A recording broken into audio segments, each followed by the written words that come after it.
નમસ્કાર. આજે આપણે વાત કરીએ આપણા લોકવાદ્યોની.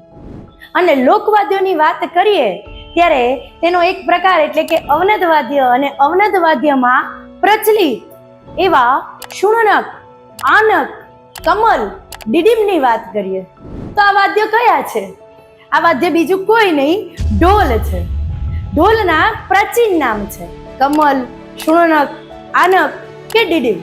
આટલું જ નહીં, પરંતુ લગ્ન પ્રસંગે એટલે કે કોઈ પણ માંગલ્ય પ્રસંગે, શુભ પ્રસંગે આ જ ઢોલને આપણે કહીએ છીએ માંગલ્ય વાદ્ય. અને જ્યારે યુદ્ધ રમવા જતા હોય અને યુદ્ધ વિજયની ઘોષણા થતી હોય, ક્યાંક યુદ્ધ માટે આગળ વધતા હોય, ત્યારે આ જ ઢોલને આપણે કહીએ છીએ જય ઢક. પરંતુ હજી ઘણા બધા ઢોલના અન્ય નામ પણ છે.